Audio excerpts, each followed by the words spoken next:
The Mask Slips Part 2. Hello, I'm H.G. Tudor, continuing an analysis of an interview involving Harry's wife and her colleague Sarah Rafferty, which provides me with an opportunity to explain to you why Harry's wife behaves in the way that she does and to signpost various aspects of the narcissistic dynamic for you. Let's get back to the footage. Of time. As a fan, I would love to see Donna and Harvey together. Glad I'm not the only one. Yeah. We have never discussed that. I know. That's so funny. That's why I was like, what do you think? Yes, no, I would love to see them together. And speaking of relationships, you and Mike hit a rough patch, and then you were fine, and then you hit another rough patch, and then you were fine. Now you're going to law school. That's right. So how is this going to affect the relationship now? You know what? I think what's going to be so interesting about it is when you have a couple, any relationship in a bubble, it's fine. Like they have the law firm, they have their home life now. But I think that once you introduce a new place, like for Rachel, which will be making new friends, perhaps having new suitors, having all this new stimulus, it could very easily change the dynamic in their relationship yet again. But, you know, these last 6 episodes that we have airing soon, I love because Rachel gets back to her business savvy as well. She means business. It's like she not only goes to Jessica's office often, she doesn't even knock. She just walks right in. So you see a stronger Rachel that I love. And we saw a glimpse of her at the end of last season when she kind of demanded that Jessica, let her come back even though she didn't go to Harvard. That's right. And she's like, and I'm not Robert Zane's daughter, I'm Rachel Zane. And she really, I mean, it's amazing to watch that arc and to see how our writers, they make all of our female characters incredibly strong and layered. Yes. You know, like, yes, you can look sexy, you can rock a hot dress, you can do all of these things, but at the end of the day, these women are the voice of reason and they mean business. And they're incredibly capable. Yeah. Yes, they are. We get treated to the inanity of Harry's wife flapping on about the on-screen relationship with Mike. It's all so much dross. But the important thing here is, contrast the behaviour of Sarah Rafferty to that of Harry's wife. When Harry's wife is speaking, Sarah Rafferty stands still. She listens. She nods. She doesn't invade the space in the way that Harry's wife does. She doesn't interrupt when Harry's wife is speaking.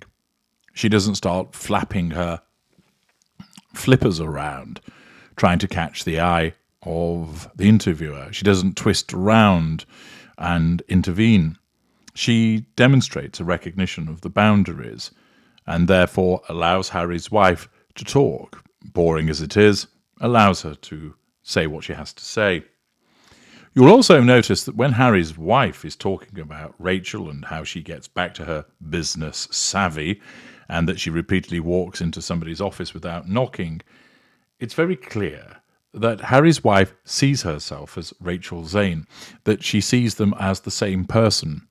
This is typical of a narcissist, whereby she actually acquires character traits from a fictional person, believing that she is that sassy lawyer that's well-dressed and that is a strong woman. And indeed, you'll notice this emphasis from Harry's wife in using amazing and strong characters. And again, portraying what she believes herself to be, namely really hot and sexy, but capable at the same time. She talks about the fact that, yes, you can look sexy and rock a hot dress, and you're the voice of reason, i.e., Harry's wife is brilliant at everything. If Harry's wife was to write a novel, it would be completely Mary Sued, which is basically where she puts herself into the novel, but only ever in a good light, so that she'd be beautiful, intelligent, loved by everybody, brilliant at whatever job she does, instantly charismatic and magnetic. Harry's wife has this deluded view, and it shines through in the way that she speaks at this interview. Now, let's look at more of the footage.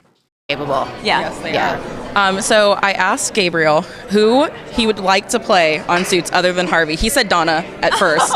Then he said British Harvey. So who would you guys like to play on the show other than your character? Louis Litt. Oh, gosh. I mean, it's the most interesting Who? Norma. Invisible Norma. Invisible Norma. That'd be a good one. Who would you want to play?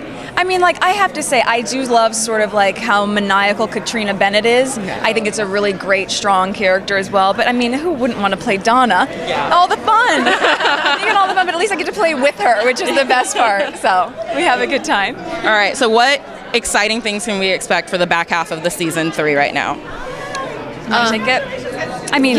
So Louis Litt is on the trail of Mike's, lack of degree from Harvard. So, that's a major risk, and that really puts everybody at the firm in serious jeopardy. So, for my character, for Donna, she's going to be very busy protecting the home fires, and she'll have her hands full with that, and she'll be, sometimes successful, sometimes not. So we'll see. And with Louis on, the trail of Mike, who Rachel loves so much, is trying to build this life with, it definitely takes an effect on Rachel's relationship with Louis. You're, of course, going to distance yourself from someone who's threatening your future in a way. But I think you get to see more of the Rachel-Donna relationship, which is always so fun. Obviously, the stakes are really high at the firm. And again, I mentioned Rachel is really getting ambitious with her career. So it's a heavy one. And I think by episodes 15 and 16, people are going to be shocked that our writers will be able to twist it yet again in a way that you just go, I think when we received the scripts, we all were like, "What? Oh, what?" Right, calling each other like, "Do you? What? How do they? I did not think that was gonna. Okay, right. Wow, people are gonna freak out. Oh, the Twitter feed. I know. Oh, it's gonna be really cool. I can't wait for episodes 15 and 16. Yeah. Well, thank you both so much for being with us today. It was an honor. It was nice meeting you too. Thank you. Thank you so much. Thank you. The interviewer now explains that she asked Gabriel who he would like to play on Suits other than Harvey. And the response is that he said that he'd like to play Donna. That, of course, would be something of a crushing blow to Harry's wife because she would want to be chosen herself. However, her facade management manages the situation without there being any explosion of fury. There then follows a discussion about who Donna would play, and she settles on Invisible Norma, whoever that happens to be.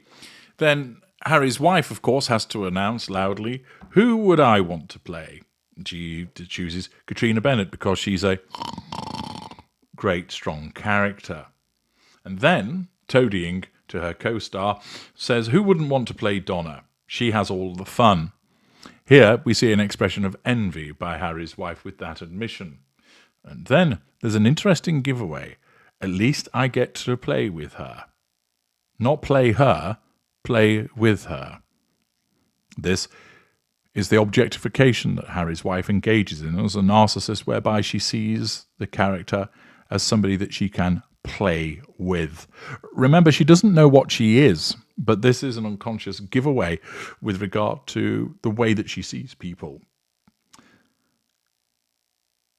Following this, you'll see that she has the fixed grin. It's not a natural smile. The mask is trying to stay in place, but it's fighting against the fact that she resents the suggestion that she ought to want to be like her co-star because she sees herself as the star of the show. The interviewer then moves on to ask what exciting things can we expect from the back half. The honest answer would be fuck all, but they've got to make a decent fist of it. And so Harry's wife starts to speak, but then Sarah Rafferty interrupts her. In this brief instance, you see the slipping of the mask, where Harry's wife shakes her head, and you'll see with the fixing of the jaw and the look in her eyes, for the briefest of moments, a realization of, sorry, who the fuck do you think you are? There is the slightest glimpse of annoyance, and then thereafter, the mask struggles to stay in place. She looks down and then back at Sarah Rafferty. And here, ordinarily, nobody would necessarily be looking at her because they'd be watching Sarah Rafferty because she's the one that's speaking. Or even if you were focused on Harry's wife, you wouldn't, without my input, realize that here the mask is fighting to stay intact. She does not like the fact that Sarah Rafferty has spoken in front of her, and therefore her ignited fury is trying to break through. But the facade management, the mask of the facade, is looking to stay in place. Harry's wife almost wants to grab hold of Sarah Rafferty and give her a slap to put her in her place. But the facade management does its job, and whilst you see with the strange facial expressions, the twitching, she manages to not display that ignited fury. We then get Harry's wife talking about the relationship that Rachel Zane has. Again, she becomes enthused because attention is on her and she's receiving cue more hand-waving, and as she treats us to the drivel about the show. But this is a useful short interview which shows various aspects of the narcissistic dynamic in place, and how with Harry's wife, her facade is under threat repeatedly. When attention is on somebody else, or if somebody else interrupts her, it largely holds. But to the trained eye, you can see that moment where it slips, albeit for the briefest of moments. I'm H.G. Tudor. Thank you for listening.